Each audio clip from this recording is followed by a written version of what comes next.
والسلام على سيد المرسلين وعلى آله وأصحابه ولبيته وذريته أجمعين وبعد.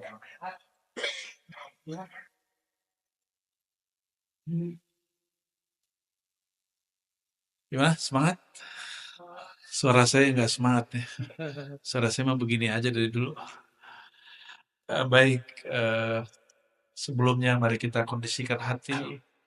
Kita baca syahadat. Asyhadu an la ilaha illallah wa asyhadu anna Muhammadar Rasulullah. أشهد أن لا إله إلا الله. Ya, jamaatan bersama. أشهد أن لا إله إلا الله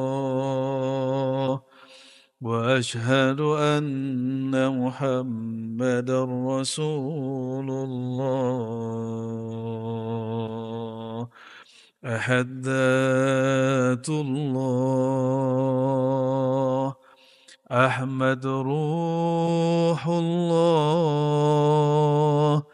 محمد حبيب الله المهدي خليفة الله. لروح النبي صلى الله عليه وسلم سنة ولسيدي سليمان Abu Daud Sulaiman sahib kitab Sunan Al-Fatihah. Bismillah. Shiratal ladzina an'amta 'alaihim ghairil waladdallin. Amin.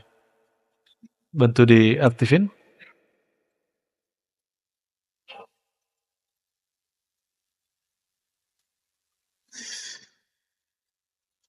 Belajar tentang agama itu dimulai dengan hadis Muslim. Hadis pertama itu di hadis Muslim ada dialog antara Sayyidina Jibril dengan Sayyidina Muhammad sallallahu alaihi wasallam. Itu basic kajian ini. Sedangkan ini adalah ujungnya. Jadi basic kajian ini ada pada kajian akhir zaman yang kita sebut dengan 4 pilar al-Islam, ad-din. Ini pernah saya sampaikan di tahun 2018, 19 itu sering sekali dan sepertinya sekarang sudah jarang saya jelasin ya. Yang pertama Islam. Yang kedua iman. Yang ketiga, ihsan. Tapi orang berhenti pada 3 ini. Islam, hukum zahir, hukum fikih, rukun sholat 13, 18. Apa hukum riba? Haram. Apa hukum bank? Diperdebatkan. Apa hukum sholat 5 waktu? Wajib. Apa hukum sholat duha? Sunan. Itu fikih. Orang berhenti di fikih. Fikih nanti mazhab. Mazhab fikih kita apa di sini? Ya, Indonesia, Malaysia, Singapura, Brunei, Patani, hampir sama. Itu memakai apa? Memakai mazhab Syafi'i. Dan itu urusan al-Islam. Tapi dalam al-Islam dibahas nggak tentang khusyuk? Dalam bab fikih. Dibahas nggak tentang saya nggak bisa khusyuk nih, gimana caranya? Nggak ada. Di dalam bab al-Islam dibahas nggak tentang makna la ilaha illallah? Nggak ada. Maka orang hanya berfikih, bermazhab Syafi'i tidak cukup. Agamanya belum sempurna. Ya. Yang kedua, fikih. Setelah fikih yaitu akidah. Ada 5 rukun iman, betul? Ini yang kemudian banyak perbedaan ya. Kalau di fikih tadi sunnah bid'ah antara salafi, wahabi dengan ahlu sunnah. Dan ini saya apresiasi kepada Kiai Abdurrahman, sahabat saya dan pembina pengurus di masjid ini, untuk berani nulis depan majang Masjid Ahlussunnah. Ya, semoga Allah berkahi dan istiqomahkan, amin ya rabbal. Dan itu bukan anjuran saya ya, itu inisiatif ilham dari murid Gusmi ini ya. Salah satu yang buat saya senang kesini karena ketemu dengan murid dari wali nyentrik, wali Allah yang unik, yang kita sebut wali malamatiyah. Nah, beliau muridnya ini. Nah, cuma muridnya jadi kiai, gimana gurunya itu ya. Semoga Allah berkahi beliau dan guru-gurunya, amin ya rabbal alamin, dan semua pengurus pembina ya. Bab akidah nanti muncul aliran Mu'tazilah, aliran macam-macam Syiah. Hari ini muncul Syiah di Indonesia. Sudah mulai ramai? Sudah mulai ramai Syiah di Indonesia? Sudah mulai ramai. Kita nggak benci Syiah, cuma kita beda dengan Syiah. Kita nggak benci Wahabi, tapi kita beda dengan Wahabi. Jadi beragama itu gagal kalau saya berbeda lalu saya benci. Sudah berapa lama belajar? Setiap kali belajar ujungnya benci. Itu berarti Anda belum beragama. Karena Allah itu menyebut kata cinta sering sekali dalam Al-Quran. Innallaha yuhib. Innallaha yuhib. Yang diperangi itu cuma dua aja dalam Al-Quran yang dianggap, yang Allah benci. Orang-orang kafir, orang-orang munafik. Dan itu kemudian dengan nama yang berbagai macam. Ya. Masalahnya, orang munafik itu tidak tertulis namanya hari ini. Bisa jadi kita yang merasa paling benar ini munafik. Maka jika benar seseorang belajar agama, dia menuduh dirinya munafik, bukan menuduh orang munafik. Menuduh dirinya yang cabul, bukan orang yang cabul. Menuduh dirinya yang kotor, bukan orang yang kotor. Itu berarti beragamanya sudah mulai benar. Tapi kalau masih suka ngejudge, menunjuk orang, itu belum tuh. Itu syaitan, tapi berjubah agama. Hati-hati ya. Karena syaitan itu zikir di surga 18.000 tahun. Di riwayat Imam Tabari, Tarikh Tabari disebutkan iblis berzikir di surga 18.000 tahun. Ada yang berzikir sebanyak itu. Maka kesolehan kita, kealiman kita nggak cukup untuk melawan iblis. Apa yang bisa melawan iblis? Hanya satu, karena iblis nggak boleh masuk kolbu. Iblis nggak boleh masuk kolbu. Maka wajib belajar ilmu kolbu. Dan ilmu kolbu itu yang ketiga, ihsan. Fikih akidah, orang bisa murtad. Fikih ibadah, fikih ini ujungnya ibadah. Masih ingat bersisa 500 tahun ibadah? Hadisnya sahih menyebutkan bersisa itu 500 tahun ibadah. Apa yang terjadi? Semuanya gugur. Ada orang 500 tahun ibadah lalu menuntut masuk surga dengan amalnya. Juga Allah kemudian tolak. Kenapa mereka ditolak oleh Allah? Karena mereka nggak ngerti bab ihsan. Ihsan itu bab kolbu. Bab ruhaniyah.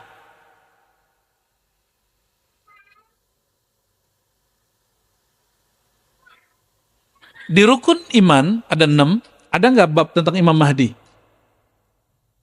Nggak ada. Berarti membahas Al-Mahdi bukan rukun iman. Oke? Jadi jika ada orang keliru mencari Imam Mahdi, keliru dalam bab rohani. Tapi bukan keliru dalam bab iman. Untuk mencapai bab akhir zaman, kita wajib belajar ilmu kolbu. Ini satu-satunya alat, nggak bisa lagi. Fikih hadis ini di sini. Hadis tentang Imam Mahdi, hidungnya mancung, jidatnya lebar. Dan saya sudah banyak didatangin orang yang hidungnya mancung dan jidatnya lebar ngaku Imam Mahdi. Jadi saya tanya, apa bukti kalau Anda itu Mahdi? Lihat hidungku dari samping katanya. Lihat jidatku. Akulah sang Mahdi yang kamu cari-cari itu, yang kamu tunggu-tunggu itu. Ya, saya mau ketawa takut dosa. Tapi itu terjadi. Dan yang paling sedih apa? Orang halu merasa dirinya lah Sang Mahdi. Karena habis pandemi kemarin, itu tambah banyak orang halu bahwa dialah Al-Mahdi. Emang Al-Mahdi mesti pandemi dulu baru ketahuan. Ya. Jadi kekeliruan dalam bab kemahdian itu kekeliruan spiritual, rohani. Dia tidak berimplikasi kepada iman dan Islam. Dia masih Muslim, dia masih mukmin, tapi rohaninya keliru. Ini tolong digarisbawahi ya. Tolong digarisbawahi. Jadi kalau nanti ada orang ngaku Imam Mahdi, dia masih mukmin. Dia masih seandainya dia benar, dialah sang walinya. Jika dia salah, dia pembohong. Tapi dia tidak kafir, dia tidak murtad. Jika ada kelompok pengikut Imam Mahdi tertentu, Mahdi, ada Mahdi, jadi Jawa kan? Maka orang ini, dia hanya keliru secara rohani, tapi implikasinya, kalau umurnya panjang mungkin dia jadi pengikut Dajjal. Tapi semoga umurnya nggak panjang-panjang amat. Jadi kalau kita ketemu Al-Dajjal yang asli, dia sudah meninggal duluan. Ya. Ini yang penting ya. Mohon maaf, Nabi SAW masuk Mekah, lahir di Mekah, yang diajarkan pertama, sholat 5 waktu atau la ilaha illallah. Nabi di Mekah, pertama kali, ketika melihat orang konflik terus bilang, ente sombong, ente belagu. Atau Nabi kemudian mengajarkan silaturahim. Silaturahim tidak ada di fiqh, tidak ada di akidah, adanya dalam tasawuf. Itu ilmu ihsan. Jadi ilmu qalbu itu ilmu tasawuf. Karena ilmu tasawuf itu adalah aplikasi daripada perlawanan kepada syaitan, maka syaitan benci dengan ilmu tasawuf. Masalahnya syaitan itu ada 2. Ada jin, ada manusia. Maka saya khawatir kepada orang benci tasawuf. Jangan diterusin. Jangan minhum ya.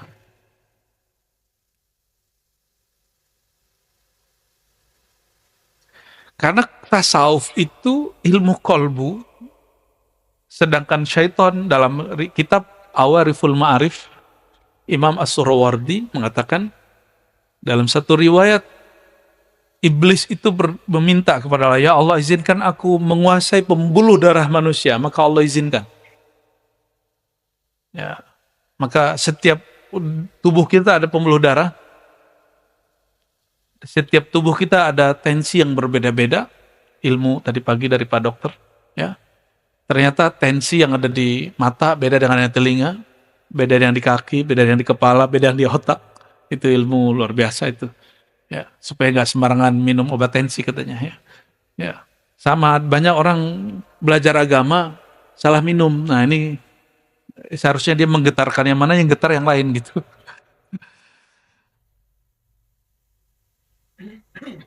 Iblis kemudian mengatakan, namanya masih Azazil, ya Rob, manggil Allah itu ya Rob, wahai Tuhanku.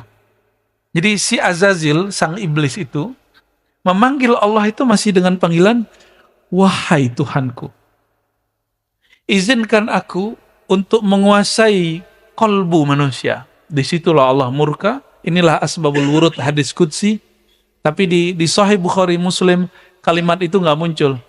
Yang muncul cuma ujung hadisnya. Al-kibriya'u ridai.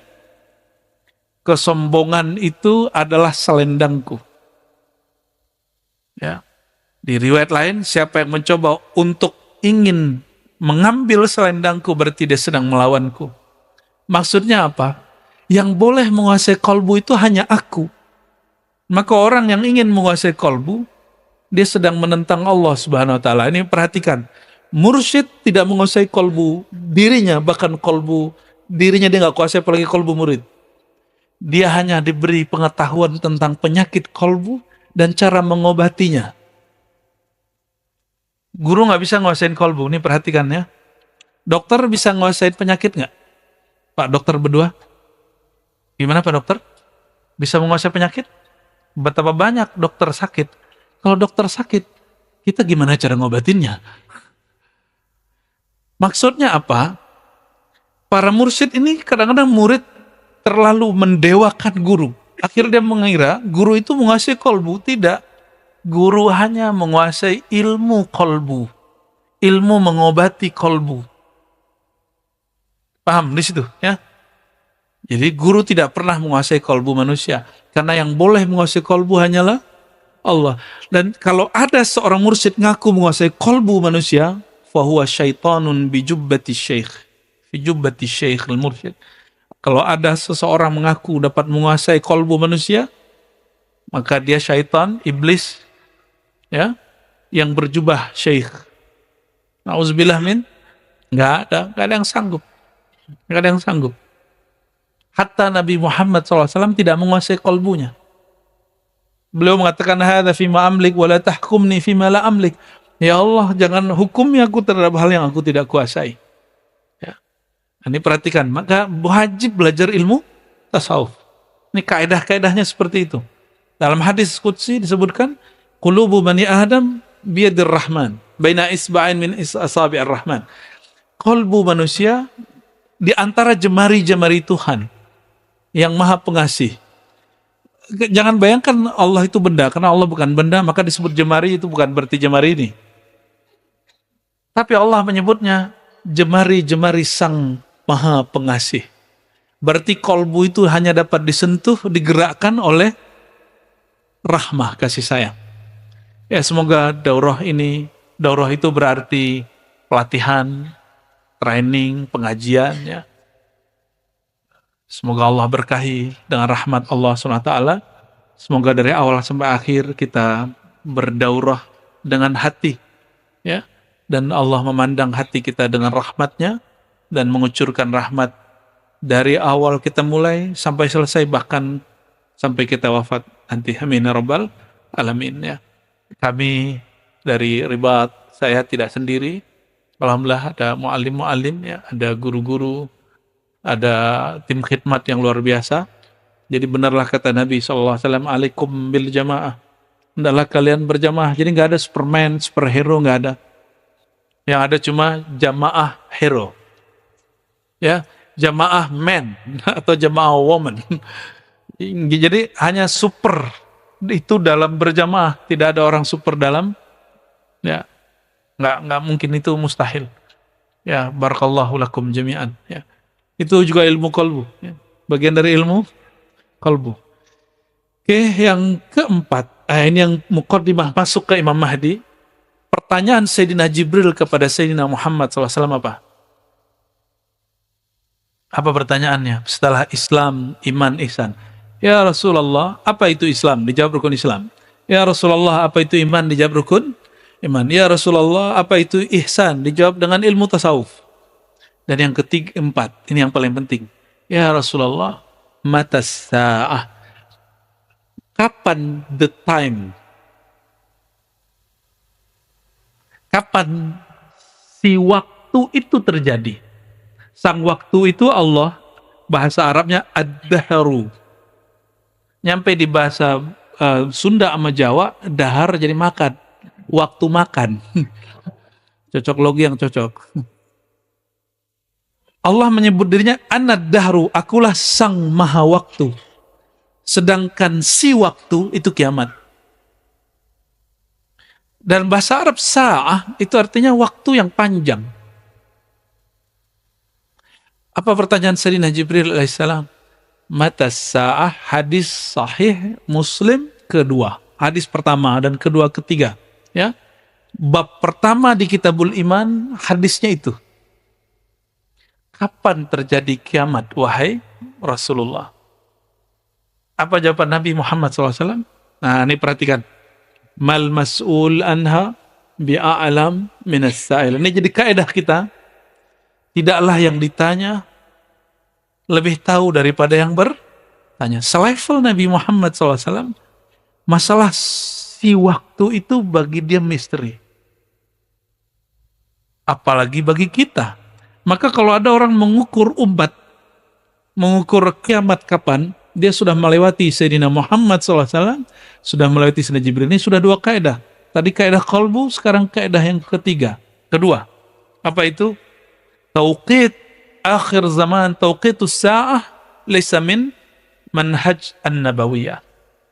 Menentukan kapan kiamat bukanlah bagian dari ajaran kenabian. Tapi perkiraan tentang Dajjal, Mahdi itu masih oke. Yang nggak boleh itu apa?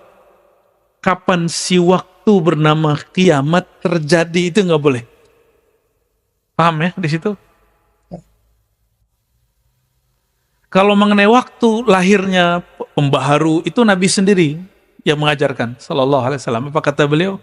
Akan muncul setiap 100 tahun, hadis Abu Daud ya, orang mayujaddid laha dinaha, yang mentajdid agamanya, yang mentajdid baginya agamanya, bagi masa itu agamanya.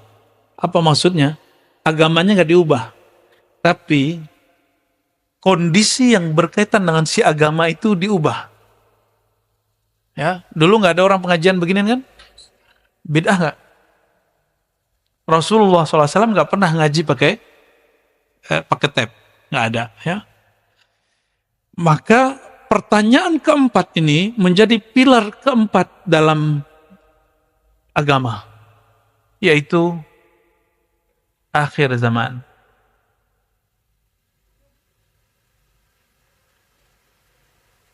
Jadi kalau orang tanya, ketika Nabi SAW ya melihat para sahabat bingung, tiba-tiba Sayyidina Jibril itu pergi setelah bertanya tentang tanda-tandanya. Jadi Jibril mengatakan, oke, kalau engkau tidak bisa jawab, ceritakan kepadaku tentang tanda-tandanya. Maka yang dibolehkan adalah ilmu tanda. Nih perhatikan, ini kaidah berikut. Ma'rifat akhir zaman, ma'rifatul alamat. Ma'rifat akhir zaman itu mengerti tentang tanda-tanda. Ini kaidah penting. Sudah berapa kaidah dari tadi? Sudah 3. Pertama, kolbu, bahwa yang menguasai kolbu hanya Allah. Yang kedua,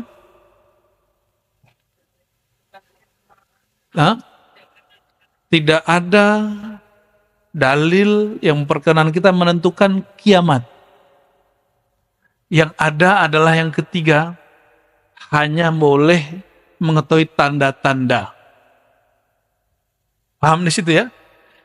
Dan tanda-tanda ini, coba Islam, fisik, iman, akal, ihsan, kolbu, ruh. Maka tanda ini diberikan kemana? Ke fisik, ke akal, atau ke kolbu atau rohani. Ke dalam kolbu rohani. Ya. Nah, ini yang kita sebut dulu ya, saya hanya menyebutnya trilogi. Selamat datang Buya Kasril ya, Al-Khalidi. Alhamdulillah kita diberkahi mursyid suluk saya, Naqsybandiyah Khalidiyah, hadir ya. Dan rombongan dari Payakumbuh ini luar biasa. Ya. Malam tadi belum istirahat, langsung kita siksa. Kita minta memberkati ribat yang di Ciputat. Jadi gak ada istirahatnya. Malam-malam jam 2 baru istirahat. Semoga Allah berkahi beliau, amin ya rabbal alamin ya. Jadi Islam, iman, ihsan, akhir zaman. Dahulu saya hanya 3. Tapi ternyata ilmu itu berkembang. Allah kemudian buka, hadisnya menyebutkan 4 toh. Ya, bahkan 5 pertanyaan, akhir zaman itu pertanyaannya beranak. Dan kemudian Sayyidina Muhammad sallallahu alaihi wasallam ya, beliau ketika Sayyidina Jibril pergi, itu Sayyidina Jibril, ini perhatikan, yatamatsalu rajulan, menyerupai seorang laki-laki, serbannya bagus, rambutnya sangat hitam, bajunya sangat putih. Itu simbol dari orang yang paling keren di zaman itu. Tidak ada bekas orang lagi perjalanan jauh. Sayyidina Umar curiga, merhatiin. Sayyidina Umar itu sahabat yang diizinkan kolbunya dialog dengan Allah langsung. Maka dia disebut dengan gelar muhaddatsin, orang yang dapat ilham. Orang yang dapat ilham. Sayyidina Umar Ketika melihat orang itu, falabithtu maliyah, aku terdiam sejenak keheranan. Lalu Sayyidina Muhammad SAW bertanya, atadri, ya, manis sa'il ya Umar. Hai Umar, kamu tahu siapa yang nanya? Sayyidina Umar mengatakan, la ya Rasulullah, engkau yang lebih tahu, Allah yang lebih tahu. Tapi dia curiga. Ya. Apa kata Sayyidina Muhammad SAW? Dzaka Jibril ja'akum liyu'allimakum dinakum. Itu Sayyidina Jibril datang kepada kamu mengajarkan ad-din, agama kamu. Maka 4 ini adalah pilar agama. Jadi kalau orang bertanya, saya belajar agama, apa saja yang saya sudah pelajari? Pertama, al-Islam, fiqih. Yang kedua, bab iman, akidah. Yang ketiga, ilmu hati, tasawuf. Jadi bertasawuf wajib bukan? Yang masih mengatakan bid'ah, kurang piknik.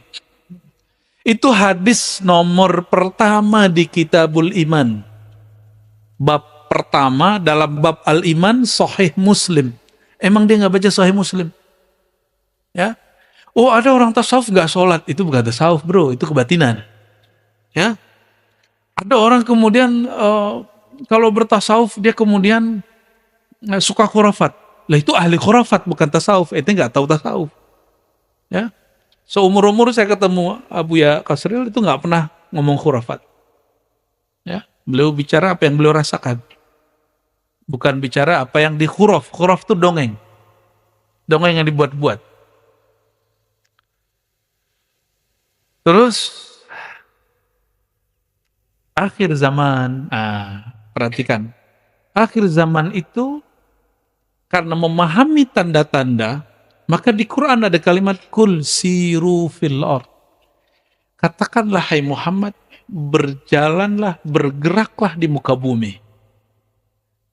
Bergeraklah di muka bumi. Maka sirah atau harakah, kita sebut pergerakan, itu adalah pelengkap daripada akhir zaman.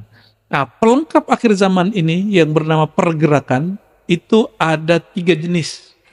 Satu, pergerakan akliyah, dia bergerak dengan akalnya, rasionya, maka main pintar-pintaran. Bagi mereka kemajuan akhir zaman itu berdasarkan penemuan intelektual. Kelompok yang kedua, lawan dari akal, orang-orang yang nggak masuk akal, orang-orang yang kita sebut halu dan kebatinan. Mereka suka cocok logi, suka memaksakan makna, bahkan memalingkan makna hadis itu sesuai nafsunya. Kelompok yang hari ini disebut halu. Kelompok yang disebut halu. Dan ada yang ketiga, ini yang paling penting. Ahlul ruh, ahlul qulub. Ahli kolbu, ahli rohani. Ya, hanya mereka yang bisa memahami tentang akhir, masalahnya mereka itu sedikit. Semoga kita termasuk yang sedikit itu. Amin. Rabbal alamin. Ya. Jadi semua ini, 4 ini disebut ad-din. Apa yang disebut ad-din? Agama. Maka ketika disebut inna ad-dina indallahil Islam, agama di sisi Allah itu al-Islam. Inilah maksudnya. Jadi al-Islam sebagai agama, ada al-Islam sebagai ilmu. Ini pengantar tentang Al-Mahdi. Jadi ilmu tentang Al-Mahdi ada nggak di fikih? Jadi kalau ada ahli fikih bilang nggak usah bahas-bahas begituan, wajar, dia nggak ada di kitab dia. Ya, ada nggak di bab iman? Ada yang bahas, ada yang tidak. Kebanyakan tidak bahas. Kebanyakan ahli akidah tidak membahas bab Mahdi. Maka wajar, nanti mohon maaf, orang mengaku ahlus sunnah, aswaja, berakidah Asy'ariyah, Maturidiyah, mazhab Syafi'i atau sejenisnya, dia kemudian menentang pembahasan tentang Al-Mahdi. Udahlah masih lama gitu. Orang begini kena penyakit namanya tulul amal. Apa arti tulul amal? Panjang angan. Dia kira masih dekat, masih jauh. Padahal Sayyidina Muhammad SAW mengatakan ana wasa'aka hatain. 1445 lalu ditambah 13 tahun di Mekah, 10 tahun di Madinah. Nah, kurang tambahinlah itu. Jadi berapa tuh? Itu Sayyidina Muhammad SAW mengatakan, aku dan kiamat seperti 2 jari. Dekat apa jauh? Dekat sekali. Berarti kita sudah di ujung. Kita sudah di ujung. Maka hari ini, kalau masih orang mengatakan, udah gak usah bahas Al-Mahdi. Gak usah bahas. Berarti dia panjang angan-angan. Dia kira hidup ini masih panjang. Ini 2 aja, mati duluan atau ketemu. Gitu aja. Kenapa? Saya ngeceknya dari kejadian pandemi. Pandemi itu baru kali itu yang sedahsyat itu sedunia. Yang kena di Indonesia pertama Depok, yang di lockdown itu di Solo, di Payakumbuh. Orang belum masuk situ udah di lockdown, dan lucu tulisannya LOKDON, lockdown. Itu kekonyolan tapi seru sih. Ya Allahumma sholli ala sayyidina Muhammad, Allahumma sholli ala sayyidina Muhammad. Dan itu semua. Bahkan negara yang dianggap berperan, Amerika paling parah. Cina paling banyak korban. Sampai hari ini, bahkan Singapura sampai hari ini karena banyak Cinanya, kena terus, tiap masa kena terus. Bener nggak? Ya. Sampingnya Johor kok nggak ada beritanya, kan aneh kan? Betul-betul aneh itu. Namun karena memori ini sangat short sekali, sangat pendek sekali, memori kita pendek. Sudah lupa kan trauma pakai masker? Sudah lupa? Sudah lupa semua. Jadi manusia itu gampang sekali. Karena dia gampang menyerap, dia gampang melupakan masa lalu. Dulu tegang, masih ingat di Indomaret, Alfamart, kita dekat dikit dibentak sama orang. Kamu jauh-jauh, mati duluan dia. Ya, itu kejadian. Benar nggak? Kejadian itu. Ternyata Pak Dokter sendiri nggak mau vaksin. Allahumma sholli ala sayyidina Muhammad. Kecuali Pak Dokter yang satu lagi mau vaksin. Oke, akhir zaman. Jadi kajian ini sebenarnya sudah kontemplasi panjang, karena saya dulu ngaji hadis 15 tahun nggak ngerti susunan akhir zaman itu kayak gimana. Mana yang duluan, mana yang akhiran. Tapi pandemi kemarin itu saya anggap itu suluk. Suluk al-khafidi. Suluk khafid. Jadi suluk itu menempuh jalan. Khafid itu bahasa Arab, berarti Allah yang maha menyembunyikan, merendahkan, mensirkan. Ya, khafid. Ya, al-khafidi. Jadi selama itu Allah banyak kasih saya anugerah yang saya nggak mengerti. Jadi kalau ilmu yang pertama empirik, al-Islam itu empirik. Apa arti empirik? Coba lihat saya. Oke, sudah kelihatan? Pakai mata apa pakai hati? Oke, kelihatan dengan mata? Itu namanya terlihat secara empirik. Empirik artinya panca indera. Oke, coba pegang temannya di samping. Itu makhluk zahir apa jin itu? Oke, berarti emang manusia yang hadir ya? Bukan malaikat, jin yang hadir toh?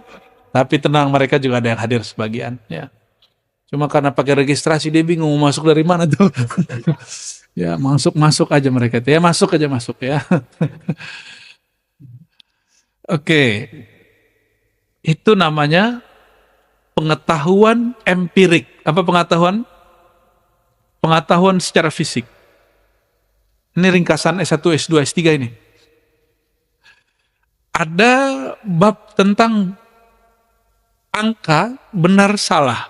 Itu tidak dapat dilihat dengan mata, dia mesti difikirkan. Ini yang disebut oleh Imam Ghazali, aku berpikir, aku cinta, maka aku ada. Diambillah oleh filosof dari barat itu ya, Immanuel Kant. Apa kata dia? Aku berpikir, maka aku ada. Itu diambil dari Ghazali. Maka Ghazalinya barat itu Immanuel Kant. Dia buat agama sendiri disebut Kantia, ya, Kantianism. Saya kasih angka, coba Perhatiin. 1 tambah 3 tambah 4 tambah 5. Berapa? Gampang bener. 1 tambah 2 sebut. Oke, ya. Itu kelihatan nggak? Oke. 2 kali 3 kali 3. Bagi 1. Oke. Fokus. Itu namanya pengetahuan yang diperoleh berdasarkan akal, rasio. Maka kita pikir, lalu kita tahu. Alam ini berubah. Betul? Ada sebuah kaidah, segala yang berubah makhluk dicipta. Alam ini berubah, maka alam itu dicipta. A sama dengan B, A sama dengan C. Segala sesuatu yang berubah dicipta. C. Ciptanya C. Terus, si pusing. Nggak jadi deh. Itu mantik ya. Alam, ketika kita sebut dia dicipta, dia bukan muncul dari satu kalimat. Dia muncul dari 2 kalimat. Disebut premis. Segala sesuatu yang berubah adalah makhluk. Alam berubah. Yang ketiga, alam adalah makhluk. Menyusun ini, yang menyusun akal atau mata? Atau lisan? Yang menyusun? Akal. Oke.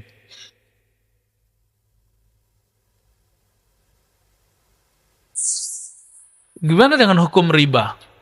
Riba itu ditentukan buruknya oleh akal atau oleh syariat?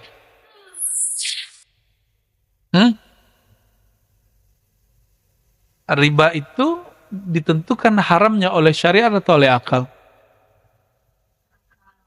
Oh, Mu'tazilah ini. Berarti nyusup juga Mu'tazilah sini ya. Alhamdulillah tobat hari ini. Penentuan hukum baik buruk itu mutlak syariat. Tapi baik buruk separohnya bisa diketahui akal. Tapi penentuan mutlak ini baik buruk berdasarkan syariat. Ini namanya akidah ahlus sunnah. Jadi ahlus sunnah itu syariat dulu. Syariat bukan berarti hukum boleh nggak boleh nggak. Syariat arti wahyu. Untuk mengetahui hukum riba mesti pakai wahyu, bukan dengan akal semata. Tapi akal mengetahui sebagian. Akal mengetahui sebagian. Oke.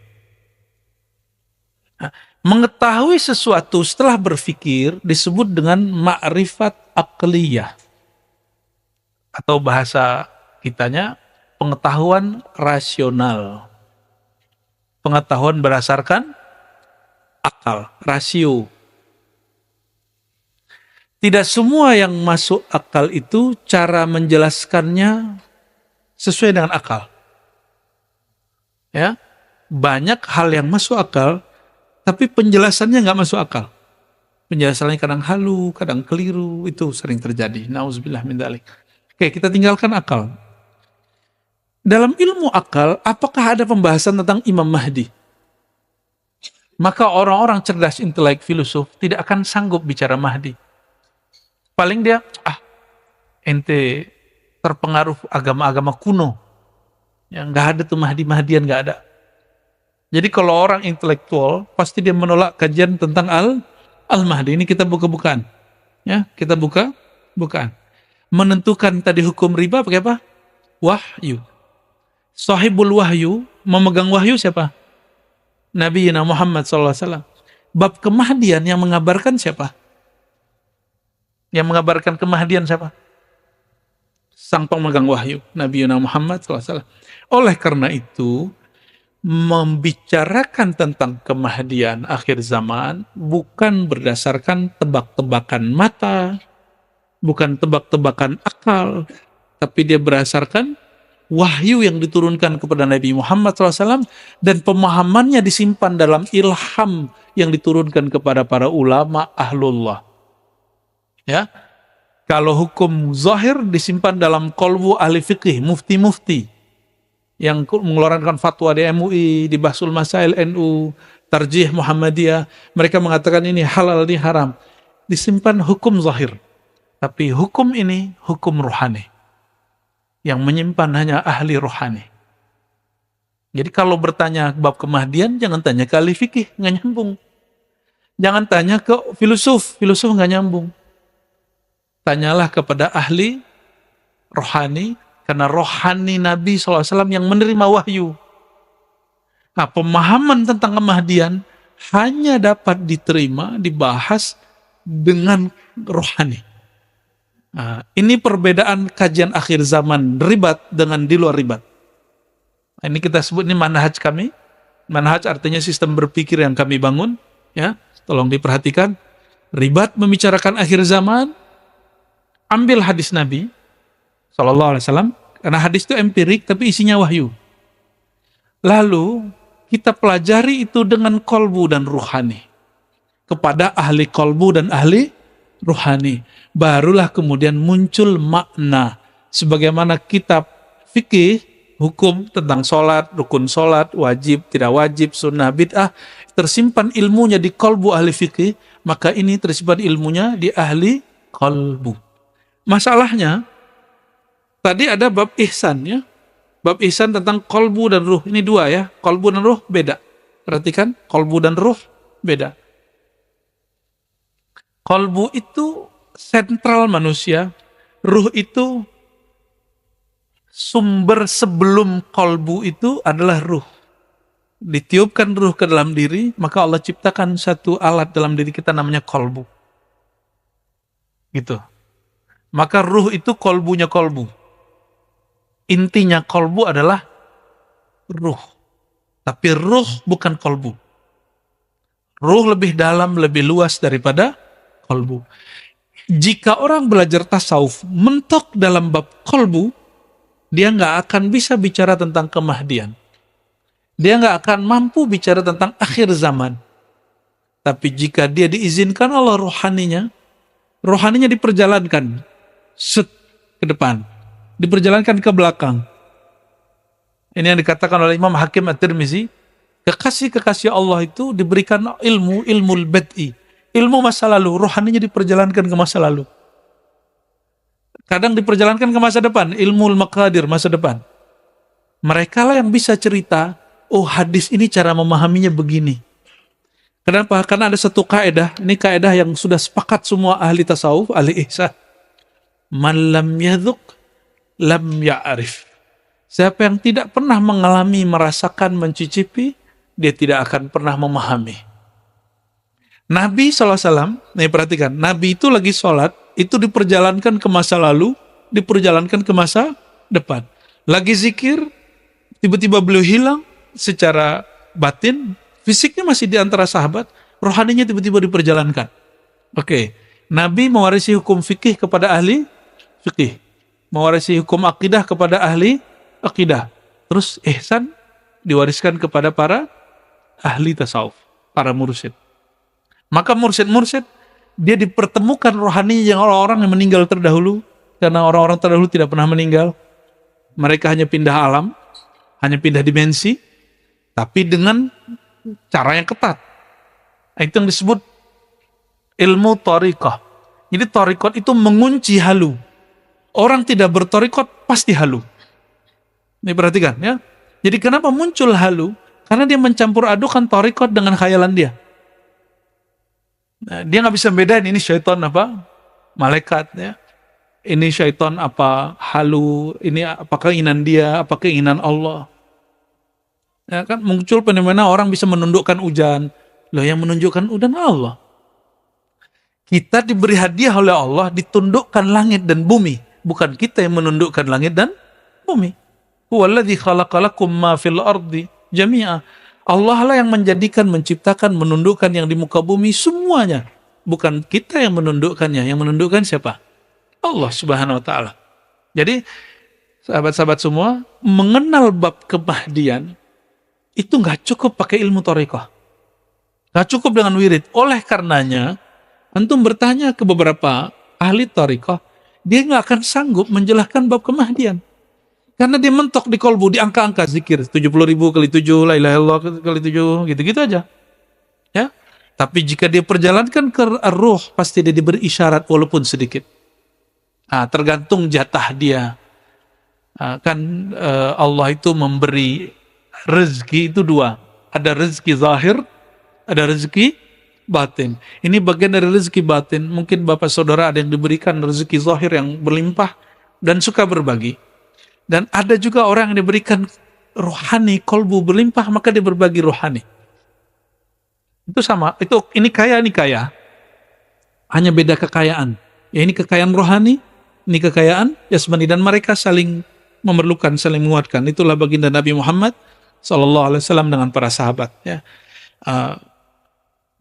Dan ma'rifatu akhir zaman nau'un min ma'rifatir ruh. Ya. Ini kaidah sebelum masuk ke hadis pertama.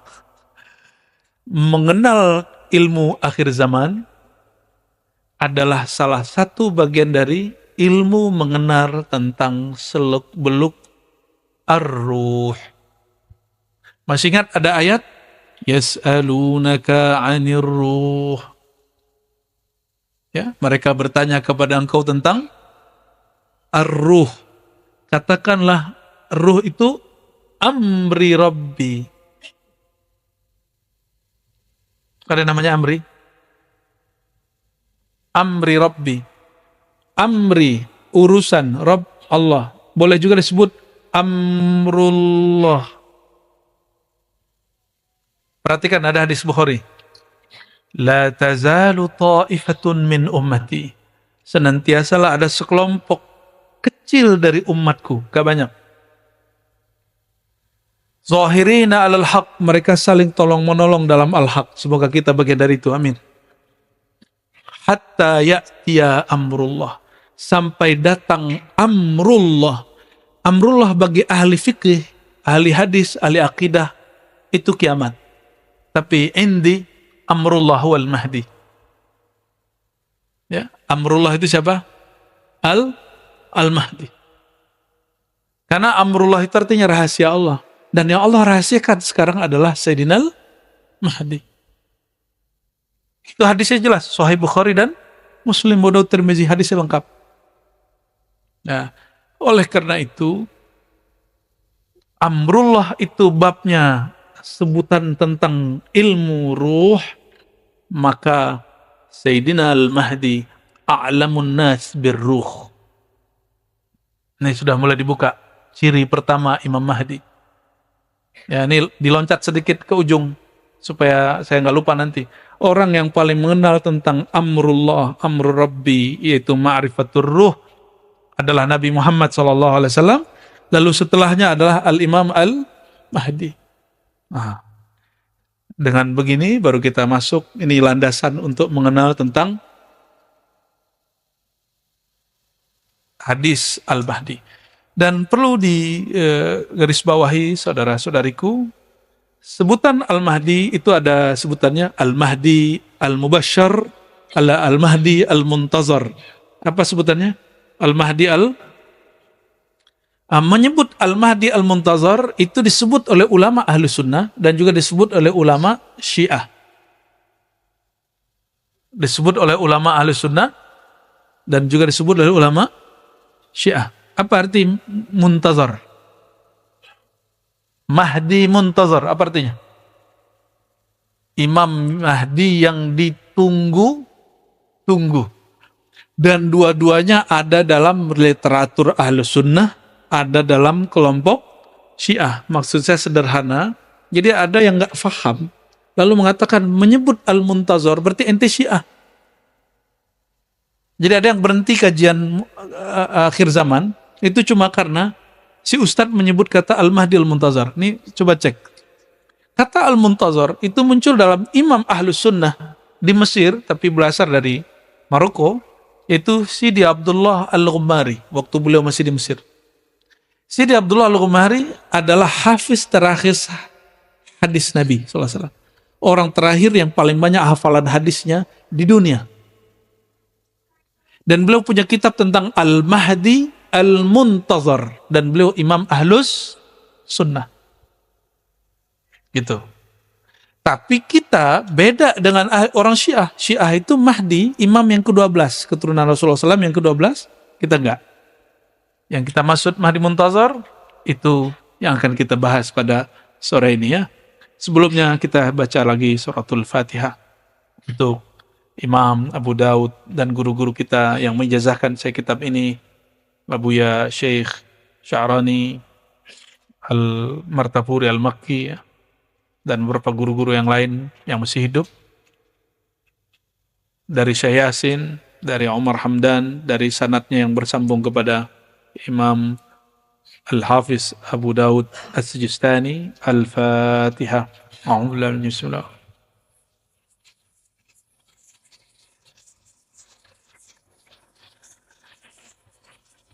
ولروه سيد المهدي خليفة الله وسن الخضر عليه السلام. الفاتحة. أعوذ بالله صراط الذين أنعمت عليهم. Ya, setelah muqaddimah tadi, nahmadullah wa nusalli wa sallim ala habibihil karim. Amma ba'du. Qala bisanadina al-muttasil al-imam Abi Daud. Ini sudah dibagi? Enggak dibagi ya? Enggak. Oh, nanti dibagi PDF-nya. Ini ada sanad yang tadi saya fatihain. Guru kami orang terakhir yang khidmat dan lama khidmat kepada Syekh Yasin Al-Fadani, orang kita yang ahli hadis di Mekah. Yang terakhir khidmat itu orang Banjar,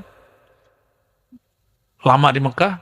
Dan Syekh Yasin ini guru, bukan hanya guru Nusantara, tapi guru di dunia, maka disebut musninud dunya. Kita ketemu ulama Mesir, disebut Syekh Yasin. Orang Al-Azhar berbangga mengatakan saya murid Syekh Yasin. Ketemu orang India, guru saya ahli hadis, dan mengatakan kami murid Syekh Yasin.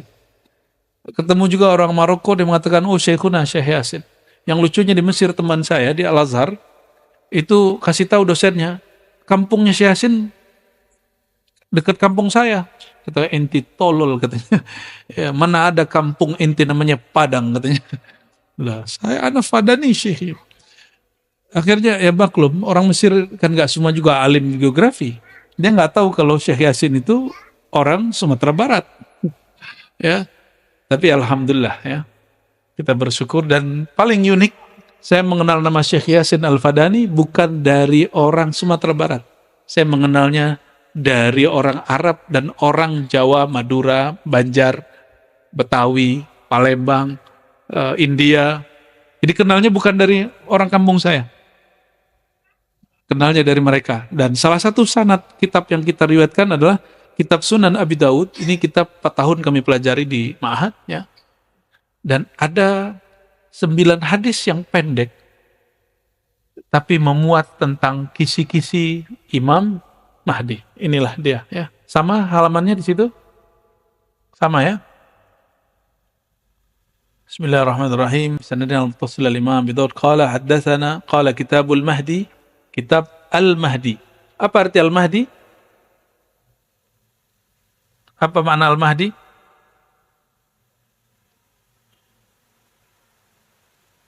Al-Mahdi. Al-Mahdi dari kata huda, hidayah. Apa arti hidayah? Petunjuk. Petunjuk turun di hati apa di kepala? Apa di gelar? Apakah dokter lebih tinggi hidayahnya daripada orang yang bukan dokter? Wa may yu'min billahi yahdi qalbah. Siapa yang percaya kepada Allah, Allah bimbing hatinya. Berarti Al-Mahdi itu orang yang paling percaya kepada Allah. Itu rumusnya. Surat At-Taghabun, silakan lihat di rumah ya. Maka Al-Mahdi, jadi ada hada yahdi huda, fahuwa hadi wa dzaka mahdi ya. Ada hadi, kalau hadi yang memberi petunjuk. Kalau Mahdi yang diberi petunjuk. Huda berarti tuntunan. Maka Al-Mahdi berarti yang dituntun. Yang dituntun tadi siapa? Mana yang dituntun? Kolbu, ruhnya. Ruhaninya langsung dituntun oleh Allah Subhanahu wa ta'ala. Ya. Jadi kalau ditanya, ini sudah langsung terjawab, ini harus sudah khatam ini kajiannya, ya. Siapakah Al-Mahdi? Orang yang paling beriman kepada Allah dan orang yang paling tertuntun kolbunya. Masalahnya yang tertuntun kolbunya, ruh tampak atau tidak. Ini masalahnya. Karena ar-ruh itu tidak tampak, maka dia bisa berkamuflase. Jika syaitan dapat menyerupai manusia, menyerupai orang taat, masalahnya nanti orang yang dapat mutiara di kolbunya, dia nyamar jadi syaitan. Itu masalahnya. Nggak ada namanya Al-Mahdi itu, ember itu nggak ada. Kayak yang di Pakistan itu nggak ada. Ya, ngaku sekian ribu kali ketemu Allah, mimpi doang ngaku. Ya, kalau mimpi mah kita tiap hari ketemu Allah 5 kali minimal, jaga. Ya, lebih keren ketemu Allah jaga atau ketemu Allah mimpi. Ya, jadi ada anak Timur Tengah baru tamat dari Al-Azhar, dia bilang, menurut ente ini Imam Mahdi bukan? Karena menurut ente dia Imam Mahdi. Loh, alasannya apa? Dia ketemu Allah udah sekian ribu kali, ketemu Rasulullah sekian ribu kali, mimpi. Saya candain, saya nggak pakai pengalaman batin. Ini pakai akal aja. Jadi debat sama begitu nggak usah pakai saya melihat dalam hati, nggak perlu. Cukup mengatakan begini, bro, ente kalau ada orang ketemu Allah dalam keadaan jaga dan itu setiap hari, mana yang lebih tinggi makomnya daripada orang yang kamu sebut di Pakistan itu Al-Mahdi karena dia ribuan kali mimpi ketemu Allah? Yang pertama dong. Saya canda, bro, samping ente. Samping yang mana nih? Saya bilang gitu. Loh, ente maksudnya gimana? Kamu orang Indonesia, nggak mungkin kamu punya begitu. Saya kasih kemudian satu ayat. Wasta'inu bis-sabri was-salah wa innaha lakabiratun illa 'alal khashi'in alladhina yazunnuna annahum mulaqu rabbihim wa annahum ilaihi raji'un. Surah Al-Baqarah. Ya, ayat berapa tuh? 45 ya? 45 ya? Orang-orang yang khusyuk itu, orang-orang yang yazunnuna annahum mulaqu rabbihim, orang yang yakin dia bertemu Allah. Ya, yazunnuna, mereka yakin, merasakan, mempersepsikan, annahum, bahwasannya mereka mulaqu, liqa, jumpa, rabbihim, Tuhannya. Siapa nama Tuhan mereka? Allah. Jadi orang yang disebut khusyuk, siapa yang disebut khusyuk? Kita kalau sholat merasa jumpa dengan Allah, nggak mesti mimpi. Minimal, jadi saya bilang, aneh, minimal 5 kali, 5 time setiap hari. Jumpa dengan yang dimimpin sama Imam ente yang di Pakistan itu. Tapi, akullak lastu bil Mahdi. Saya bukan Imam Mahdi. Jika yang ketemu jaga gak Mahdi, masa yang ketemu mimpi Mahdi? Logika-logika akliyah sederhana itu bisa mematahkan orang. Dan itu perlu agak nakal dikit sih. Jangan, harus agak berani dikit. Agak nyeleneh-nyeleneh dikit kalau begituan. Ya, jahil dikit. Jadi nggak boleh kemudian nggak enak gitu, nggak bisa. Itu tips kalau lagi bercanda, tapi candanya bisa merubah orang. Apa kata dia? Tolong selamatkan saudara-saudara saya yang sudah keliru mengatakan yang di Pakistan itu Imam Mahdi. Dia langsung salaman sama saya. Itu salaman pencobaitan baiat sekaligus. Ya, itu serius gak serius itu ya.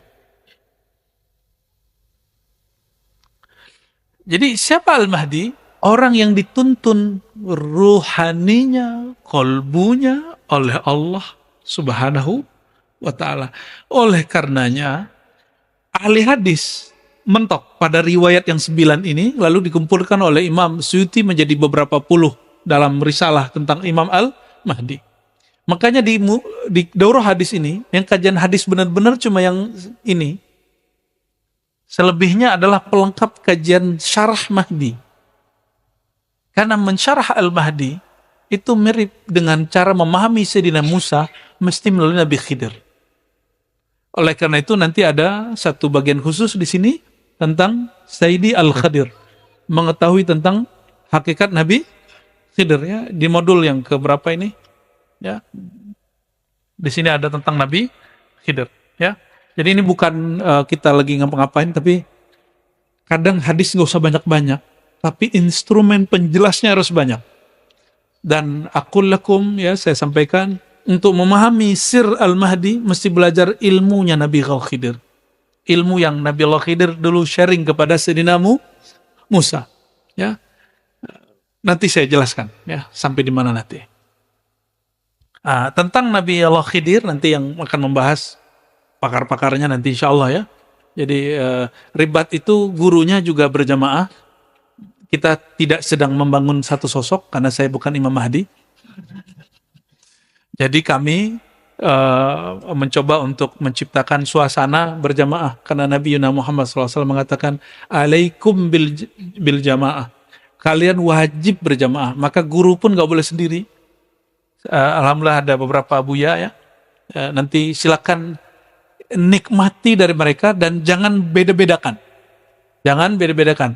Jadi nanti kalau yang di depan duduk itu Buya Aldomi, maka anggap itu Buya Aldomi bukan Ar-Razi. Ya.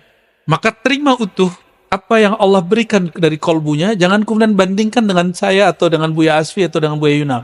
Nanti jangan jadi juri pulang atau pas nanti sepertinya kalau Buya Razi itu begini ya. Anda nanti gagal. Nanti nggak bisa menikmati hidangan-hidangan rohani yang lebih banyak. Torikot itu banyak.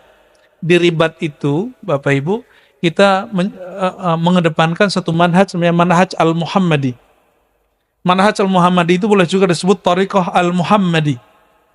Torikoh al-Muhammadi itu bukan torikot saingan Naqsyabandi, saingan Syazili, enggak. Al-Muhammadi itu sistem untuk memahami semua torikoh. Ya, maka di ribat kami tidak fanatisme torikoh. Ya, torikoh apa aja bisa diketemuin di ribat. Maka kita sebut manhaj kita, torikoh kita Al-Muhammadi, meskipun kami suluknya Naqsyabandi. Wirid pagi sorenya Syazili. Jadi nanti sore di ujung pengajian ada zikir pagi sore, mohon dipimpin Buya Asfi ya. Zikir yang diajarkan baginda Nabi Muhammad SAW untuk mengisi pagi sore, dan itu sama dengan bercocok tanam di surga. Jadi subhanallah bihamdi ismul azim gharsun fil jannah. Orang yang baca subhanallah dia sama dengan menanam di surga, membangun di surga. Maka nanti jangan keluar. Selesai dulu zikir baru keluar. Oke? Insya Allah. Kita masuk ke hadis yang pertama. Hadis yang pertama ini hadis yang nomor 4279 di kitab Iman Abu Daud. Beliau meriwayatkan dari Amr bin Utsman. Amr bin Utsman ini bukan orang Ciputat, bukan orang Cinere, bukan Jakarta. Ya, dia orang Homs, ya. Jadi Imam Abu Daud pindah kota dan dulu belum ada kereta, belum ada pesawat. Dia pindah kota untuk mengambil hadis ini. Dari Imam Marwan, Imam Ismail, ini kebanyakan orang Kufah, dari ayahnya Abu Khalid. Ini disebut dengan sanad. Apa sebutan ini? Ini sanad siapa? Silsilah siapa? Imam Abu. Sedangkan dari saya ke beliau sepanjang ini. Dari Imam Abu Daud ke Nabi 1, 2, 3, 4, 5, 6. Jadi jarak beliau dengan Nabi 6 orang. Jarak saya dengan Imam Abu Daud di atas 20 orang.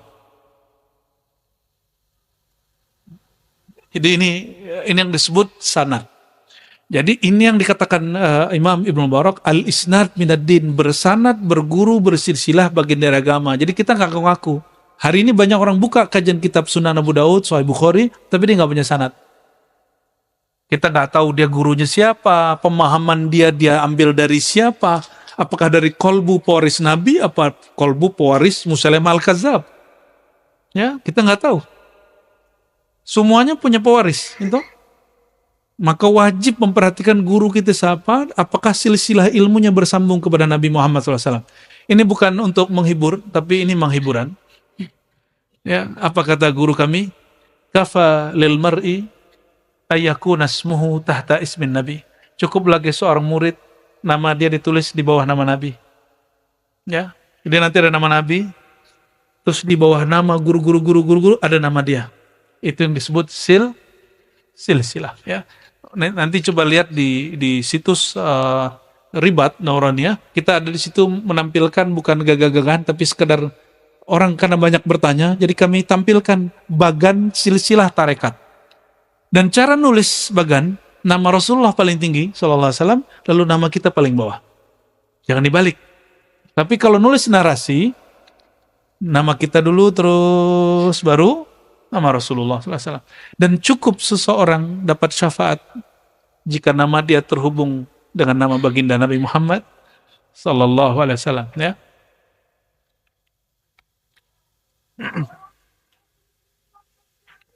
Oke.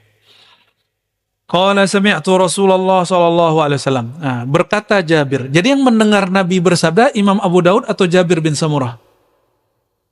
Jadi kalau ada orang hari ini mengatakan langsung saja kepada Rasulullah, dia sedang berbohong. Karena mustahil selevel Imam Abu Daud yang wafat abad ketiga, antara beliau dan Nabi 6 orang. Dan dia gak langsung dengar. Dari fulan, dari Nabi. Masa orang yang hidup di sekarang, zaman 1446 ini, sudah 46 ya? Masih 45? Ini sudah sore. Oke. Lalu orang mengatakan, langsung saja kepada Rasulullah. Yang paling kacau, itu mereka mengatakan langsung saja kepada Allah. Wow. Yang langsung kepada Allah itu Rasulullah, bro. Namanya wahyu. Ternyata maksud dia, langsung saja kepada Al-Quran. Loh, Al-Quran wahyu. Ternyata bukan itu juga maksud dia. Langsung saja kepada buku terjemahan. Terjemahan Al-Quran bukan Al-Quran.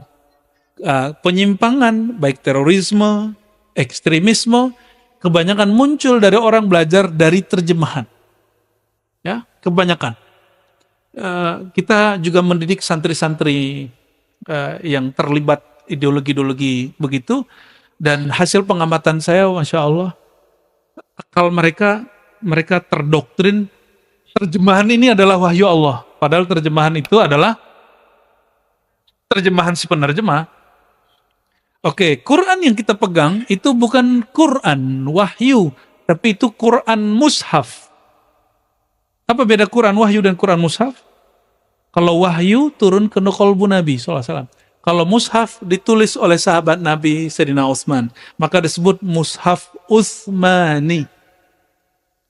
Mushaf produk manusia, mushaf Quran dicipta. Kalau Al-Quran tidak dicipta, dia langsung masuk ke dalam ruh. Paham di situ? Oke. Maka kalau kita mengatakan langsung saja kepada Allah, itu setara dengan Rasulullah SAW. Langsung saja kepada Pak Nabi, itu setara dengan dua kelompok. Satu ahli sahabat, yang kedua ahli kasyaf. Orang kasyaf itu langsung ke Rasulullah ya. Percaya nggak, Tom? Nabi itu mati nggak? Karena Nabi nggak pernah mati. Orang-orang yang ahli rohani diizinkan Allah rohaninya mengakses rohani Rasulullah SAW. Itu disebut ahlul kasyaf, ahlul rohani. Cuma dua orang itu yang bisa ketemu Nabi. Sahabat Nabi SAW. Yang kedua, ahlul kasyaf. Hanya dua itu. Mungkin kelompok yang mengatakan langsung saja kepada Rasulullah, dia sahabat Nabi. Jadi kalau ketemu dia, radhiyallahu anka, gitu ya. Atau qaddasallahu sirrahu, karena dia ahli rohani. Nah, jadi kalimat itu tidak pantas dikatakan oleh seseorang umat Nabi Muhammad SAW yang berilmu. Jadi tolong perhatikan, jangan pernah mengatakan langsung saja ke Quran. Enggak. Al-Quran itu karena turun ke kolbu Nabi, bukan kepada kertas. Maka coba taruh Quran di rumah, itu rumahnya nggak jadi sakti loh. Tapi taruh Quran di kolbu, dimanapun kita pergi, Allah berikan kita karamah. Karamatul Quran. Karamatul Quran, keramatnya Quran. Keramat itu artinya kemurahan Allah yang ada pada Quran. Keberkahan Allah yang ada pada Quran. Jadi mohon ini diganti cara berpikirnya bahwa Quran yang dimaksud baginda Nabi Muhammad SAW, "Dzalikal kitabu." Waktu itu sudah ada buku belum? Sudah ada percetakan apa namanya di Bandung itu? Mizan. Sudah ada Gramet? Belum ada. Maka yang dimaksud "Dzalikal kitabu la raiba fih." Itulah Alkitab. Yang dimaksud adalah apa yang diturunkan kepada qalbu Nabi Muhammad sallallahu alaihi wasallam. Ya. Dan itu adalah Rasulullah SAW itu sendiri. Maka Sayyidah Aisyah mengatakan akhlak Nabi adalah Al-Quran. Jadi Nabi itu adalah kitab yang berjalan. Oke, ini yang disebut pemahaman rohani dalam membaca Al-Quran dan Sunnah. Dan itu diajarkan baginda Nabi Muhammad SAW. Ya, innal Quran zahran wa batnan. Riwayat Hakim Tirmizi, Quran itu punya makna zahir, punya makna yang dalam. Baik, jadi adabnya kita tidak mengatakan Rasulullah SAW bersabda. Ini adab kalau lagi ngaji. Kalau khutbah lain cerita. Ya, nah, biasanya kalau khutbah kita mengatakan di dalam Sahih Bukhari, di dalam kitab yang sahih, Nabi bersabda. Jangan ngomong Nabi berkata. Wah, kapan dia dengarnya? Ya, hati-hati kalimat begini. Kalimat begitu hanya boleh dikatakan oleh dua kelompok tadi. Ya. Makanya saya tidak menolak Ilham Syekh Abdul Qadir Jilani mengatakan Nabi bersabda, al-alam minni wa ana minallah. Alam dariku, aku dari Allah. Di kitab hadis nggak ada. Itu beliau dengar secara rohani.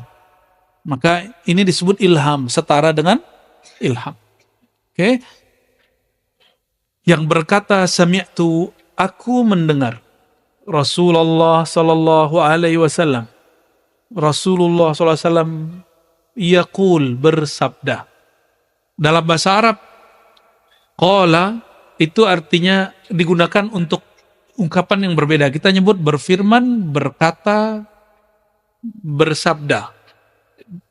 Indonesia karena pengaruh dari sastra-sastra Sanskerta, di Sanskerta itu ada kelas-kelas kata. Kata umum seumuran, ada yang ke atas, ada yang kepada Tuhan.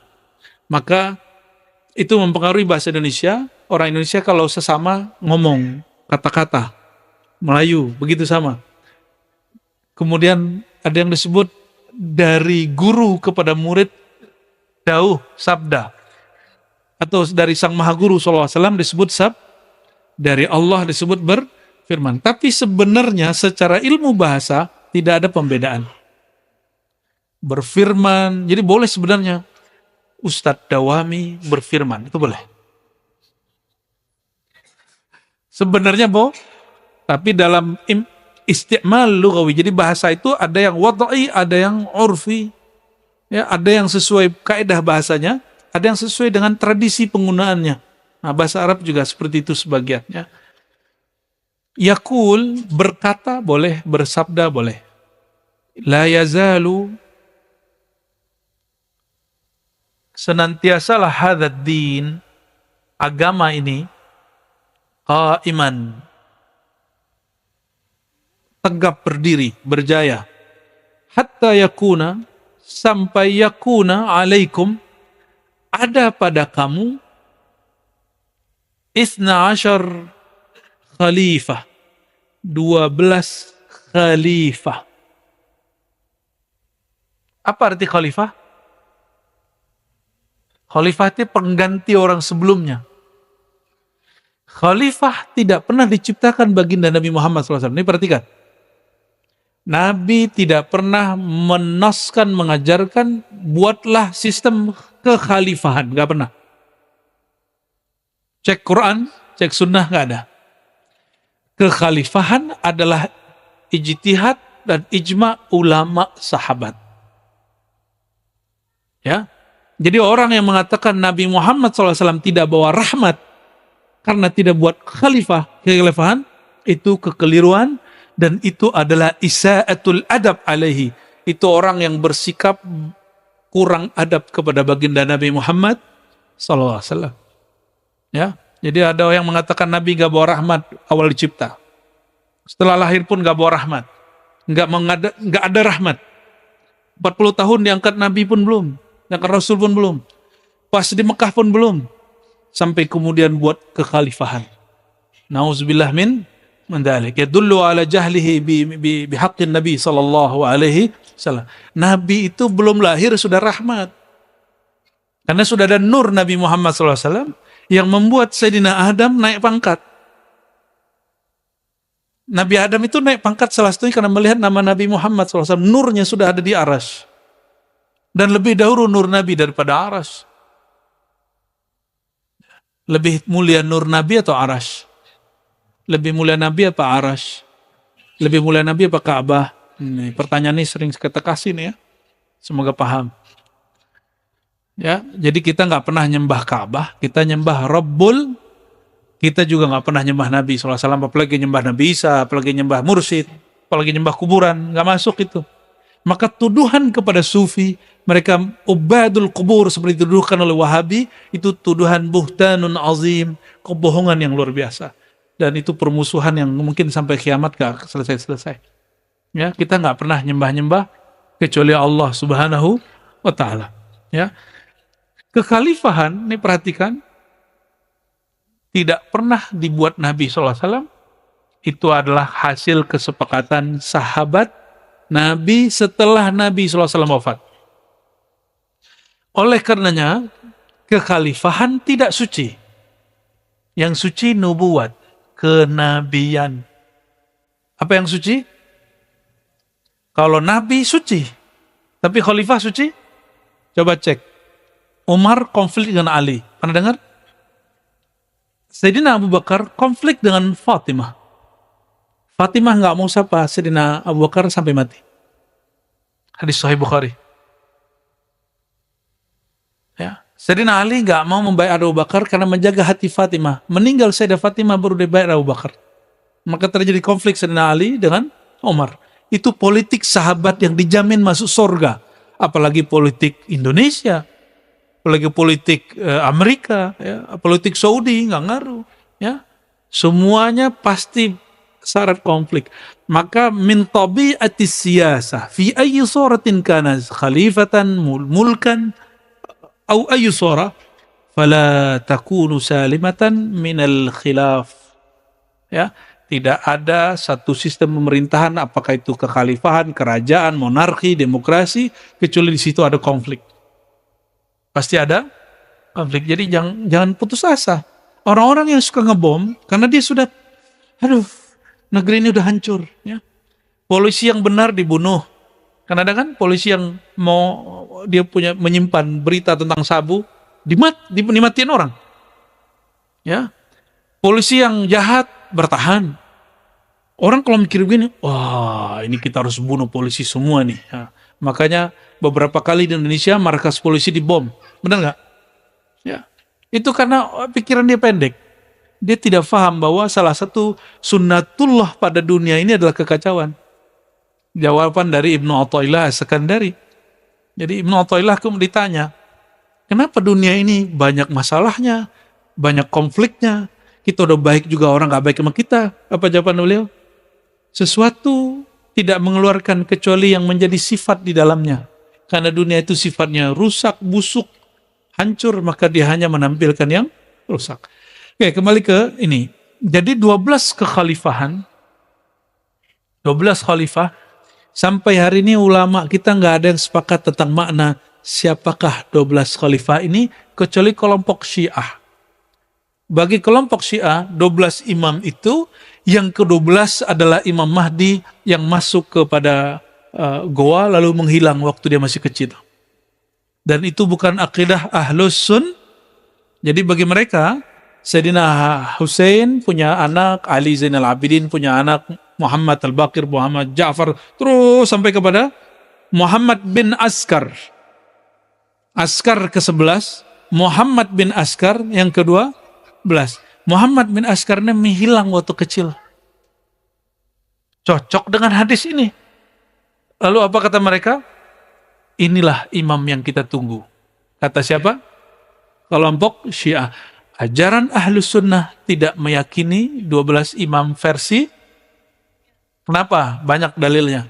Yang pertama, 12, yang 11 itu tidak pernah memimpin suatu pemerintahan pun. Sayyidina Husain memimpin pemerintahan enggak? Dia wafat dibunuh oleh Yazid dan tentara Yazid, namanya Ibn Ziyad, sebelum berkuasa. Sayyidina Ali Zainal Abidin Jumatan aja nggak boleh. Muhammad Al-Bakir juga sama, Ja'far Shadiq itu juga hampir sama. Sampai ke keturunannya tadi. Jadi mereka jadi ahlul bait di zaman itu berat. Maka ketika di sini ada zuriat Nabi, Habib ya, Indonesia paling aman tinggal habaib, sampai muncul isu anti nasab Ba'alawi ini ya.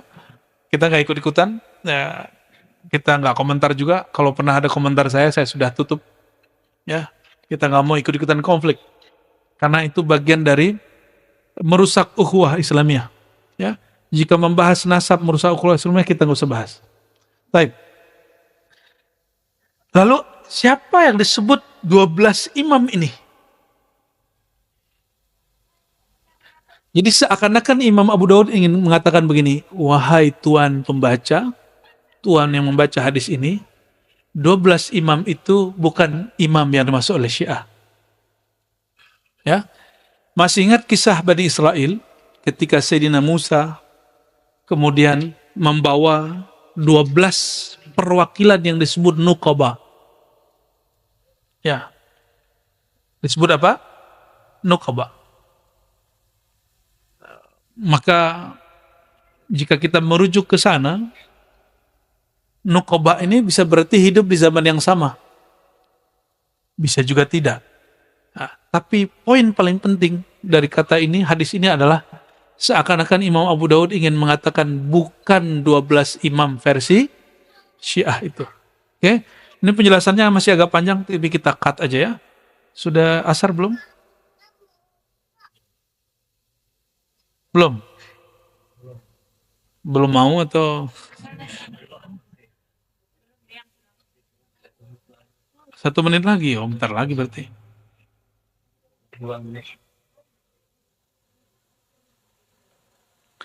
Hadis berikutnya sama, kayak saya nggak bacakan ya. Kita masuk ke hadis yang setelahnya. Wabila qala haddatsana Musaddad. Kelihatan?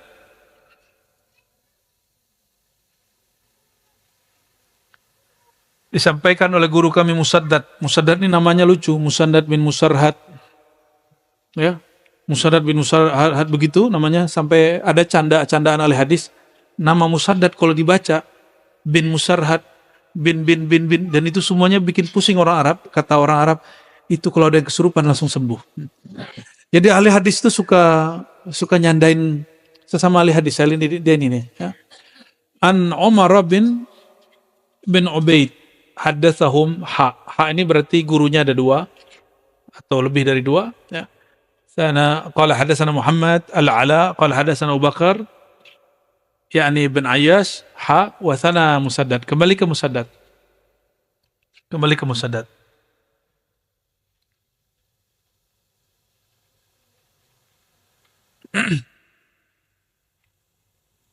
Allahumma shalli ala sayyidina. Kata Musaddad dari Yahya, dari Sufyan, kata Ahmad dari Ubaidullah bin Musa, dari Zaidah, begitu juga kata Ahmad Ibrahim dari Ubaidullah bin Musa, an Fitr, ya. Ubaidullah bin Musa ini dituduh Syiah oleh imam seperti Yahya bin Ma'in, tapi oleh Imam Ahmad dianggap oleh Imam Bukhari dianggap thiqah, ya. Kita nggak akan membahas itu, tapi bahwa ada orang yang tertuduh Syiah di sini 1-2 ada ya. Kulluhum an Asim an Zir an Abdullah an Nabi sallallahu alaihi wasallam, dari Abdullah bin Mas'ud. Maksudnya Abdullah di sini adalah Abdullah bin Mas'ud. Qala, nah perhatikan ini hadis Al-Mahdi yang paling penting untuk bab limit waktu. Laulam yabqa, seandainya tidak tersisa, seandainya tidak dapat fisiknya teks, ada? Dapat? Nggak dapat? Oh, ngopi sendiri. Oke, emang wajar sih karena daurahnya gratis. Ya, alhamdulillah. Ya, karena saya dapat ilmu ini gratis, jadi saya ingin mengajarkannya gratis. Ya. Semoga Allah memberkahi kami yang hadir, yang mengajarnya, amin ya Rabbal alamin. Laulam yabqa, seandainya tidak tersisa minat dunia dari waktu yang ada di dunia kecuali yaum, satu hari saja, la tawwalallahu dzalika, sungguh Allah akan memanjangkan hari itu, dzalikal yaum, hatta yub'atsa, atau yab'atsallahu, sampai Allah membangkitkan seseorang, mengutus seseorang, minni, dari aku. Dari aku, semua alam dariku. Al-alam minni. Semua alam dariku, semua kita dari nur Nabi Muhammad SAW. Berarti lafaz pertama, siapa aja mungkin jadi Imam Mahdi. Tapi untungnya ada lafaz keduanya, au min ahli baiti. Dari ahlu baitku, dari keturunan ahlu bait. Ahlu artinya keluarga, bait rumah tangga Rasulullah SAW. Dan Rasulullah SAW hanya mewarisi, menurunkan keturunan dari jalur Sayyidatuna Fatimah. Maka kalau diterjemahkan, dari keturunanku melalui Fatimah. Nggak ada urusan mau patriarki, mau apa lagi yang dari ibu. Ya, saya sini lupa, padahal saya orang Padang, orang Minang. Hah?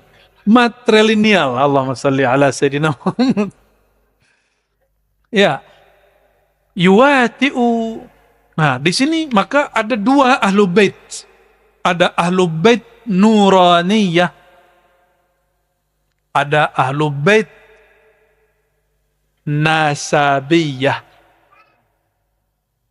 Ahlu bait nuraniyah, semua orang beriman, maka dia ahlu bait Nabi Muhammad SAW, yang oleh Imam Subki, beliau mengatakan apa?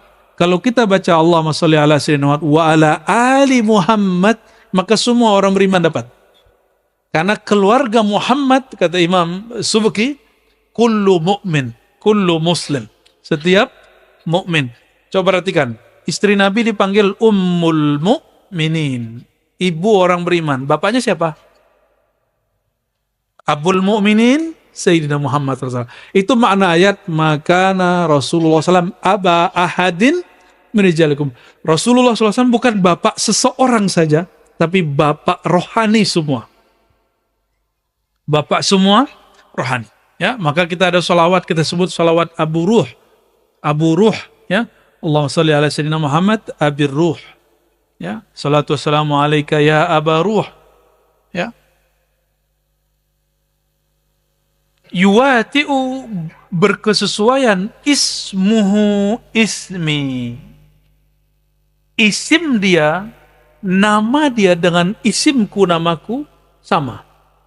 Wa ismu abihi ismu abi. Tapi di riwayat imam yang lain, ini kalimat ini tidak ada. Ya, ini riwayat yang lebih sahihnya yang ini. Nama dia sama dengan namaku. Pertanyaan, apakah yang Nabi maksud nama itu nama KTP? Nama ID card? Di masa Rasulullah SAW udah ada ID card belum? Ada kartu tanda penduduk? Ada masuk ke daftar apa namanya, Dukcapil yang di pemerintah? Enggak. Nama yang dimaksud di sini bukan nama itu. Yang perlu diperhatikan, ya. Karena kita sering memahami 14 abad lalu dengan zaman sekarang, itu kebodohan. Ya, makna hadis nanti nggak lengkap. Nama apa yang dimaksud? Nah, yang paling bagus menjelaskan tentang makna nama itu Al-Imam Bajuri dalam Hasyiah Akidahnya. Apa makna nama? Nah, jadi si nama ini ada makna.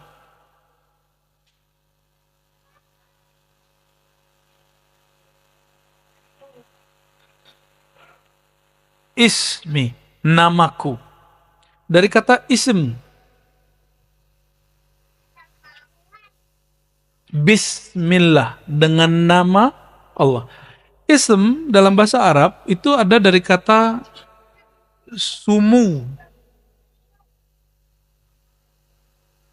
Sumu artinya luhur, tinggi, ulu. Maka langit disebut sama. Satu akar kata? Satu akar kata? Orang Arab begitu, kayaknya mereka dalam berbahasa Arab. Maka sumu disebut uluwud darajah wa ma'rifah. Ketinggian derajat dan ketinggian ma'rifat, pengetahuan.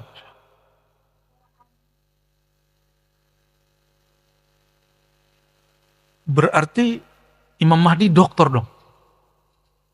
Ya, karena derajatnya tinggi dan ilmunya tinggi. Oh, bukan. Rumus awal apa tadi? Kemahdian itu mengenalnya bukan lewat gelar intelektual, tapi melalui spiritual, rohani. Ya. Makna kedua daripada ism, kalau ini tinggi,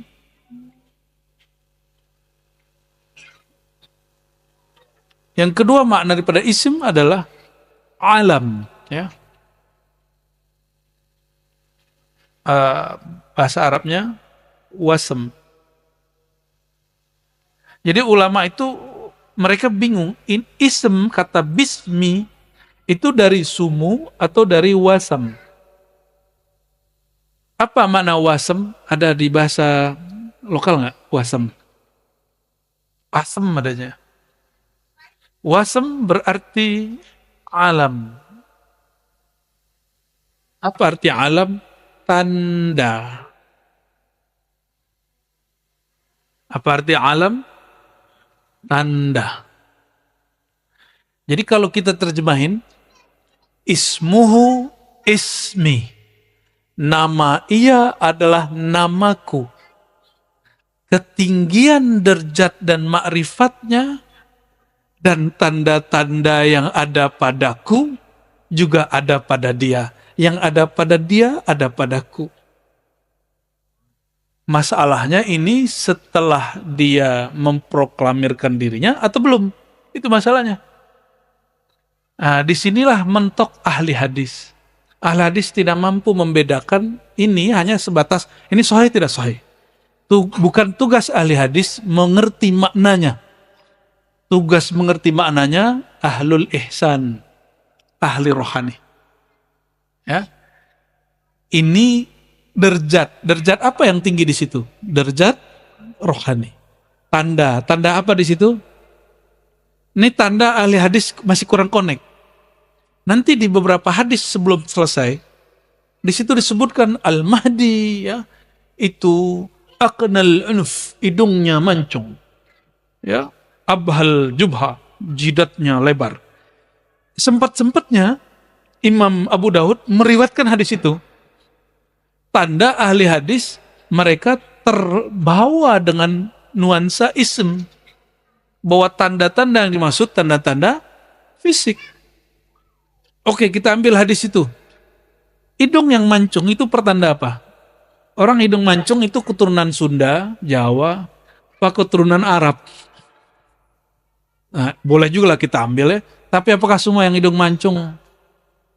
Ya, dia Imam Mahdi? Ini banyak yang mancung nih, bukan Imam Mahdi saya lihat. Banyak zuriat Nabi hidungnya pesek. Saya ketemu malah mancungan hidung teman-teman kita yang bukan habaib. Berarti bukan itu tandanya, bukan tanda hidung. Jadi hidung ini kalaupun iya itu pertanda dia zuriat. Jidat lebar pertanda dia cerdas. Tapi bukan berarti mesti seperti itu, ya. Oke, ini dua hal paling penting dari makna ism. Awalnya agak sulit untuk memetakannya, tapi 2021 alhamdulillah Allah izinkan pemaknaan ini kemudian rampung, ya. Jadi makna ism nama bukan nama kartu ID card. Tapi ini nama, ketinggian derajat, kemakrifatan, nama tanda. Buya Dr. Aldomi boleh ngajar di pasca sarjana karena beliau punya nama gelar, yaitu doktor. Apakah semua saudara-saudara ini boleh ngajar di pasca sarjana, S2, S3? Enggak. Mesti ada, sudah punya doktor, mesti punya syarat satu lagi, namanya nomor induk dosen. NIDN. Berarti dia punya nama induk. Nama dia punya nomor. Jika di alam nyata ini ada kenyataan realita begitu, maka ini adalah pertanda bahwa di akhir zaman ada lebih dari satu nama. Maka kita ada kitab, di situ disebutkan 2000 nama Nabi SAW kurang 5. 2000 kurang 5 nama Nabi Muhammad Sallallahu Alaihi Wasallam. Semakin kenal nama Nabi Muhammad SAW, semakin kenal beliau. Ini baru ilmu nama yang diajarkan ke Sayyidina Adam. Wa 'allama Adam al-asma'a kullaha. Kami ajarkan nama-nama, ilmu nama kepada Sayyidina Adam. Jadi tolong diluruskan, ini bukan nama ID card. Ini nama dalam pengertian ketinggian ilmu, derajat, dan tanda-tanda. Udah mau selesai. Udah, buat itu aja. Oke, barangkali ini karena kita sudah mau asar, mohon ahli sholawatnya, sholawat dulu nih. Faiz, sholawat dulu Faiz. Ini baru berapa hadis? Sudah berapa hadis? Tapi baru satu bab. Baru satu bab, dan kita pun membacanya bukan membaca seperti ahli hadis kebanyakan, ya, tapi membacanya agak sedikit lebih santai. Sebelum sholawatan, coba perhatikan kalimatnya. Yamla'ul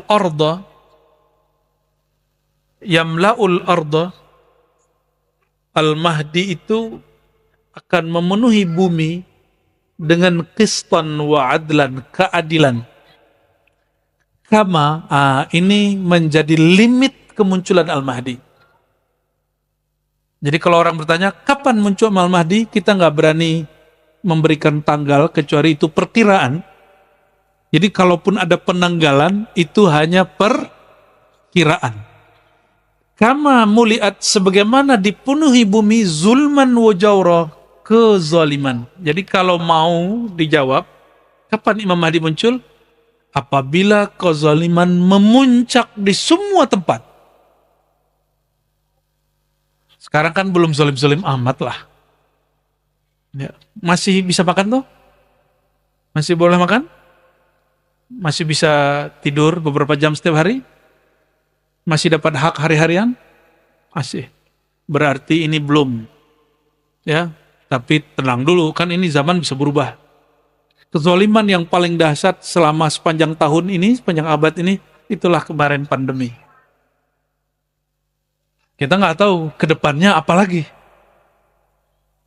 Jadi kezaliman yang dimaksud di sini bukan kezaliman politik lokal. Tolong digarisbawahi. Bukan kezaliman politik lokal. Kalimatnya coba perhatikan. Sang Mahdi akan memenuhi bumi. Ini kalimatnya pakai bumi. Akan memenuhi bumi. Sebagaimana bumi dipenuhi. Berarti ini yang disebut orang global. Tapi saya gak suka istilah itu. Apa istilahnya?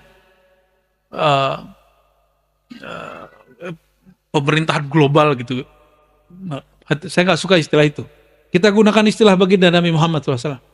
Apabila bumi telah dipenuhi, seluruh bumi dipenuhi oleh kezaliman. Dan kezaliman yang paling parah itu nanti ketika Dajjal 3 tahun berturut-turut menyebar virus dan krisis di muka bumi.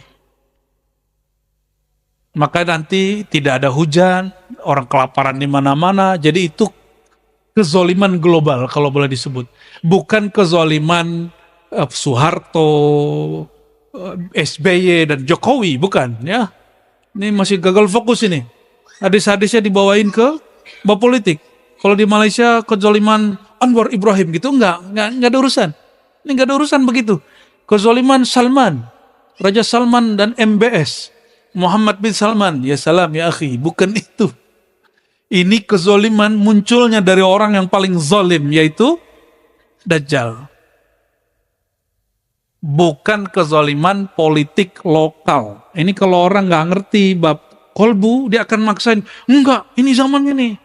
Ya, maka sekarang di Indonesia sudah banyak Dajjal. Kalau begitu bentar lagi Imam Mahdi keluar juga dong.